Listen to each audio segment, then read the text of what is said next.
जय हिंद सभी को। एक बार फिर से स्वागत है आपका आनंद जीएस भागलपुर में। और हम लोग आज नए सेक्शन के साथ जुड़ रहे हैं, नए पाठ के साथ जुड़ रहे हैं। इसका नाम है सामाजिक सुधार और ये आधुनिक इतिहास में ये सबसे अलग चैप्टर है। यहाँ से क्वेश्चन कंपटीशन के एग्जाम में बिल्कुल पूछे ही जाते हैं। अगर सबसे पहले अगर आप सामाजिक सुधार में अगर किसी व्यक्ति का अगर आप नाम जानना चाहते हैं, सामाजिक सुधार में जो सबसे पहले अगर किसी का अगर नाम देखिएगा तो उस व्यक्ति का नाम होता है, पहला का नाम है राजा राम मोहन राय। इसी प्रकार बहुत सारे व्यक्ति आए थे, राजा राम मोहन राय। तो याद रखिए राजा राम मोहन राय जो है इसमें सबसे बड़ा अच्छा सुधारक का काम किया था। लेकिन सबसे बड़ी खास बात तो यहाँ पर यह है कि जैसे कि राजा राम मोहन राय ये हिंदुओं में जितनी सारी कुरीतियाँ चल रही थी वो सबको बंद करने का सबसे पहले प्रयास किया। जैसे क्या क्या सर, जैसे कि अगर आप जानते हैं कि सती प्रथा सबसे बड़ा खराब सिस्टम चल रहा था उस समय, कह सकते हैं सती प्रथा। और क्या कह सकते हैं, जैसे कि नरबली प्रथा कह सकते हैं। जैसे और क्या कह सकते हैं, जैसे कह सकते हैं कि विधवा पुनर्विवाह। लेकिन ये आगे चल इसमें सपोर्टिंग भी किया था, लेकिन इसमें सबसे अच्छा काम ईश्वर चंद्र विद्यासागर ने किया था। कहानी तो ठीक है, इसमें किसी प्रकार का दिक्कत आपको नहीं हुआ होगा। लेकिन दिक्कत इस बात की है कि इसमें जो और सारी बातें इसमें क्या क्या हुआ था, इसमें बात यही हो गई थी सबसे बड़ी खास बात कि सती प्रथा को जो था ही, लेकिन सबसे पहले राजा राम मोहन राय ने क्या किया, एकेश्वरवाद के सिद्धांत को सबसे पहले किया था, वो माना था। एकेश्वरवाद के सिद्धांत को मानते हुए इन्होंने एक बड़ा रचना किया था जिसका नाम था तौफात। अच्छा क्वेश्चन है ये, तौफात उल मुआब्दीन। याद रखिए ये अच्छा क्वेश्चन, ये बहुत बार क्वेश्चन पूछा हुआ है, इसमें मिस्टेक मत करिएगा। ये इन्हीं की रचना है जिसमें कि सबसे पहली बार एकेश्वरवाद की चर्चा लिखी गई है। ये बात आपको अच्छे तरीके से रिसोर्स में अच्छा खासा पकड़ में आ रहा होगा। जब इन्होंने सबसे पहली बार एकेश्वरवाद का चर्चा का, उन्होंने काशी भगवान जो है सिर्फ एक है, जब इन्होंने जो सबसे पहली बार चर्चा किया वो किया 1815 ईस्वी में। 1815 ईस्वी में सबसे पहले एक सभा का स्थापना किया, उस सभा का नाम था आत्मीय सभा। तो याद किया आत्मीय सभा का स्थापना जो है राजा राम मोहन राय ने 1815 ईस्वी में किया। ये बहुत ज़्यादा वीवीआई क्वेश्चन है। कहानी आगे बढ़ती रही तो आगे बढ़ने के बाद कहा जाता है कि इनका 1828 ईस्वी में, जिसके लिए समाज में जाने जाते हैं आज, जिसका नाम था ब्रह्म समाज का ये क्या किया, स्थापना कर दिया। तो ब्रह्म समाज का स्थापना 1828 ईस्वी में राजा राम मोहन राय ने, ये हजारों बार क्वेश्चन आ चुका होगा। कहानी तो ठीक है, इसमें किसी प्रकार का कोई भी दिक्कत नहीं चल रही थी। लेकिन दिक्कत इस बात का था ना कि सबसे पहले जो सती प्रथा चल रहा था, इस सती प्रथा पर बहुत बड़ा कदम लेना अति आवश्यक था।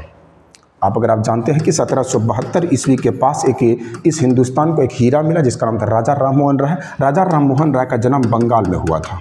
ये बात तो बहुत सुंदर से आपको पता है ना। यहाँ तक तो कहानी ठीक ही चल रही थी, लेकिन इस बात की दिक्कत थी ना, इसका बड़ा भाई का नाम था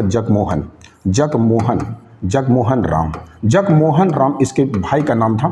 कहा जाता है कि राजा राम मोहन राय के जो परिवार थे, मतलब कि इसके बाबूजी थे, इसके माताजी थे, उनका बचपन में ही देहांत हो गया था और उनका पूरा पालन पोषण उसके जगमोहन भाई साहब और उनके खुद इनके जो मतलब भाभी, मतलब जगमोहन साहब की पत्नी, इन्होंने क्या किया था, पूरा इसका देखभाल किया था राजा राम मोहन राय का। लेकिन किसी प्रकार से राजा राम मोहन राय बीमारी से ग्रस्त हो गए, और जब बीमारी से ग्रस्त हो गए तो कहा जाता है कि जगमोहन राम जो है ना, ये किसका क्या हो गया, मतलब कि इसका निधन हो गया। जब इसकी मृत्यु हो गई तो उस समय देश में चल रहा था सती प्रथा। आप समझ सकते हैं कि सती प्रथा में सिस्टम यही बड़ा खराब चल रहा था कि अगर किसी प्रकार के अगर पति को अगर कुछ हो जाता है तो पत्नी को उसके साथ सती करना होगा, मतलब कि आग में जलकर उसके साथ साथ एक साथ दो अर्थी जलने का प्रावधान था। हद तो यहाँ पर ये हो जाती थी कि उस सती में जब महिला जलती थी तो एक साथ बहुत सारे लोग महासती करके चिल्लाता, तो उसको लगता बहुत बड़ा पुण्य का काम हो रहा है। लेकिन दिक्कत इस बात का था कि सती प्रथा के विरोध करना चाहा, तो उसी दिन राजा राम मोहन राय ने ये बहुत बढ़िया से ये सोच लिया था कि कुछ भी हो जाए कि सबसे पहले जो भाभी हमको बड़ा अच्छे से उंगली पकड़ के चलना सिखाई थी, जो हमारा देखभाल किया था, आज हमारे सामने वो जल के मर रही है, ये हमारे साथ सती हो रही है, इस सिस्टम को क्या करना होगा, बंद करना होगा। तो इसी सिस्टम को सबसे पहले बंद करने के लिए सती प्रथा में राजा राम मोहन राय ने सबसे बड़ा कदम उठाया था। और कहा जाता है इसमें सबसे बड़ा योगदान जो है ना, एक गवर्नर जनरल थे जिसका नाम था लॉर्ड विलियम बेटिंग। तो याद किया लॉर्ड विलियम बेटिंग ने क्या किया था, इसका बहुत सपोर्टिंग किया था।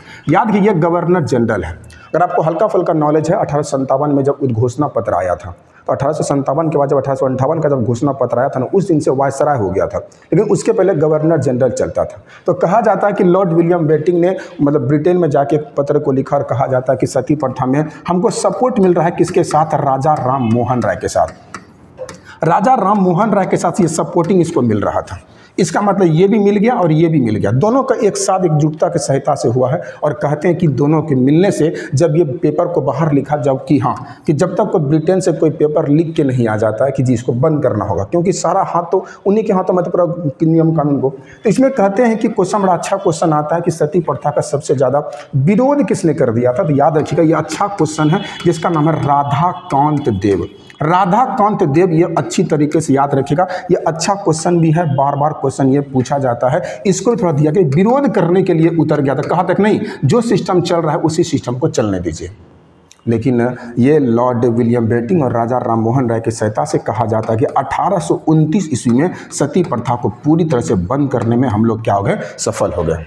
न जाने कितनी जान बची है इसके कारण से। और कह सकते हैं कि इसीलिए राजा राम मोहन राय को इस समाज का, भारतीय समाज का अग्रदूत कहा जाता है, पुनर्जागरण का पिता कहा जाता है। पुनर्जागरण का पिता कहने का इसमें एक और बड़ा अच्छा क्या है, पुनर्जागरण का पिता इसको इसलिए कहा जाता है क्योंकि राजा राम मोहन राय को कह सकते हैं कि बहुत सारी भाषा, जैसे कि पहला अगर भाषा देखिएगा तो अंग्रेजी, अगर देखिएगा तो फिर देखिएगा ग्रीक देखिएगा, फिर देखिएगा हिंदी, तो हिंदी तो कॉमन थी उसमें, तो हिंदी है, संस्कृत है, उर्दू है, ये अच्छा खासा इसका भाषा की जानकारी थी। इसलिए भारतीय पुनर्जागरण का पिता कहने का श्रेय राजा राम मोहन राय को जाता है। उसी समय जब ये राजा राम मोहन राय इस समय जब हिंदुस्तान में जब अपना वर्चस्व मतलब कह सकते हैं कि सिस्टम को चला रहा था, तो उस समय पूरे हिंदुस्तान के कह सकते हैं कि दिल्ली का जो उस समय मालिक था, उसमें मालिक का नाम था अकबर द्वितीय। मालिक मतलब क्या हो गया, उस समय का बादशाह अकबर द्वितीय था। अकबर द्वितीय जो है ना, अकबर द्वितीय क्या चल रहा था उस समय, अंग्रेजों के पेंशन भोगी हुआ करते थे। पेंशन भोगी का मतलब इनका पेंशन पे ये चल रहा था, लेकिन पेंशन बंद कर दिया था अंग्रेज लोगों ने, किनका, अकबर द्वितीय का। तो कहते हैं भैया ये सब में तो किसी पर क्वालिटी था ही नहीं, ये किसी पढ़े लिखे व्यक्ति को भेजेगा। और सबसे उसमें बड़ा खास व्यक्ति का नाम था राजा राम मोहन राय। तो राजा राम मोहन राय को कहा जाता है कि ये ब्रिटेन भेजा। जब ब्रिटेन जब इसको भेजता है तो कहते हैं कि अकबर का जो पेंशन रुका हुआ था, पेंशन को बढ़ाने के लिए और वहाँ के सिस्टम को चालू करने के लिए राजा राम मोहन राय ने इसका बहुत बड़ा सपोर्टिंग किया था।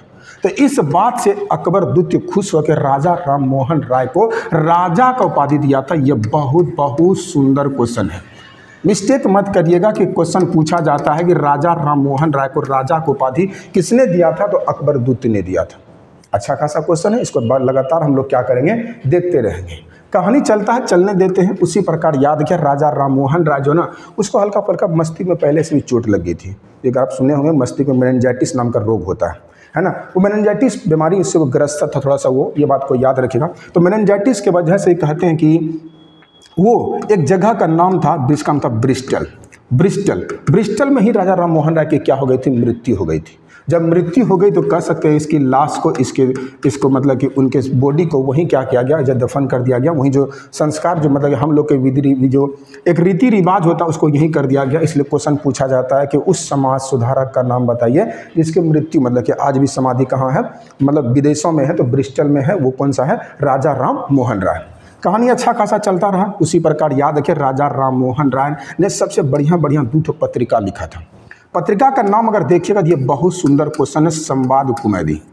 ये संवाद कुमैदी जो ना बार बार क्वेश्चन पूछा जाता है, संवाद कुमैदी को अच्छे तरीके से याद रखिएगा। और दूसरा का नाम था मिरातुल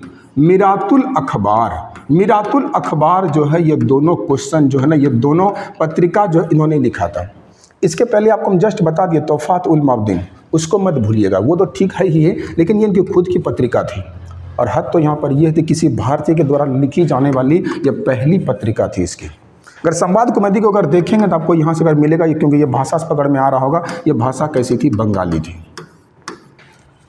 आइए अगर भाषा अगर देखिएगा तो ये भाषा फारसी थी। ये दोनों अच्छा क्वेश्चन, इस बात को दोनों तरह से माइंड में सेट कर लीजिएगा। अब समझ सकते हैं कि जो ब्रह्म समाज को चला रहा है, ब्रह्म समाज का मालिक ही नहीं रहा तो ब्रह्म समाज का क्या होगा।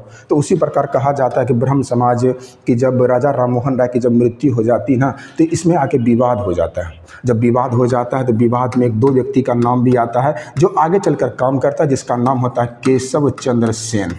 इसका तो नाम सुना ही होगा। और दूसरा का जो नाम है जो कि रविन्द्रनाथ टैगोर के पिताजी रह चुके थे, जिसका नाम था देवेंद्रनाथ टैगोर।